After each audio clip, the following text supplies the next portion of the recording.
Well, welcome to an introduction to a Zoom meeting. Now in this video, it's assumed that you've already created your Zoom account, you've prepared your Canvas site, your Elm site with the Zoom tab, you've created your meeting or meetings, and you're now in a Zoom meeting. Now this video will demonstrate the following: how to see your participants, how to see the chat feature in Zoom, how to mute, unmute yourself and your students, how to record your meeting, and some suggestions. Then I'll show you how to share materials, that is, to share your screen, and then how you can write and demonstrate concepts in real time, as if you were in the classroom writing on a whiteboard or a chalkboard. So let's get started.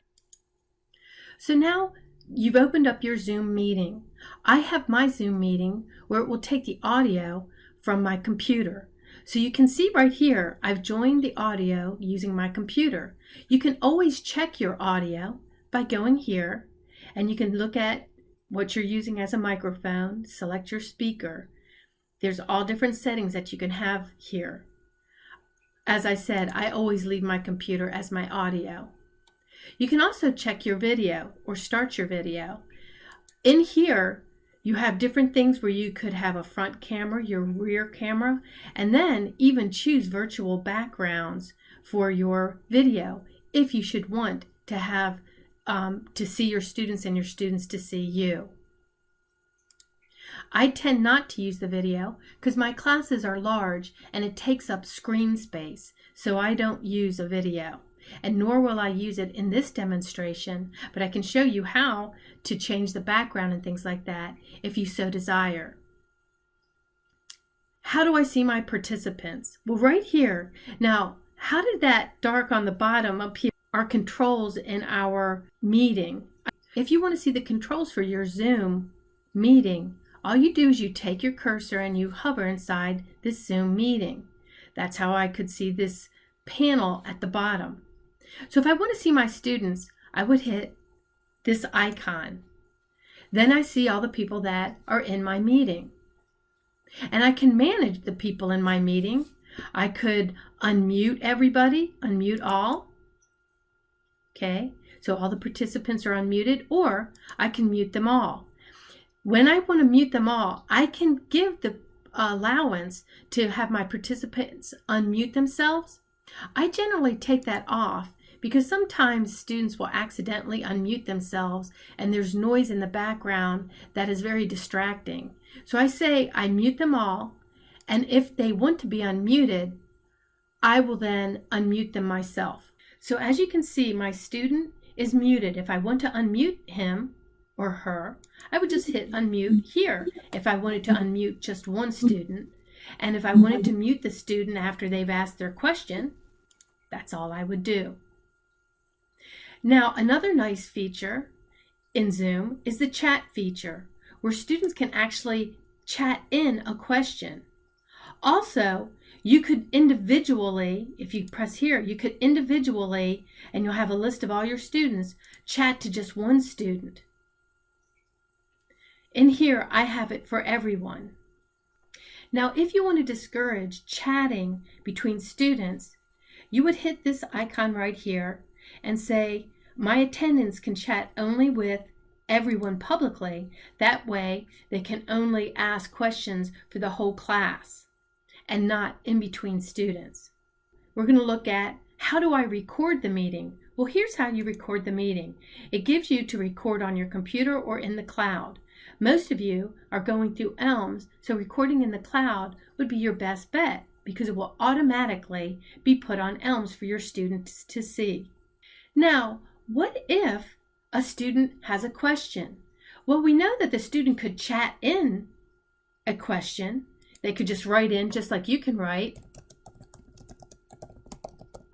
So they would type it in and just hit enter onto their computer, and then their question would come into the group.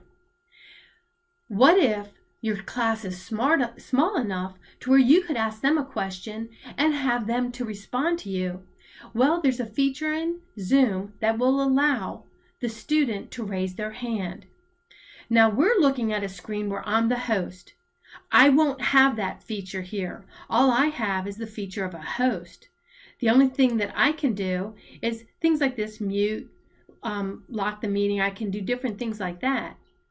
If I want to see what the student sees, well, then I need to become not the host, but I need to become a participant. And the way we do this is I'm going to make my student the host, which will now make me a participant. So as a participant, look at the different controls. I can mute myself. I can raise my hand. That's what a student can do. They can raise their hand, and either the student can lower their hand after you've answered their question, or you, as the host, can go to that person and you can lower their hand. You as the host will be able to lower their hand. What you would do is you'd hover over their name. And since I don't have enough, I can't be both host and student, I can't put my hand down. But you as the host can put a student's hand down. So I'm going to lower the hand right there.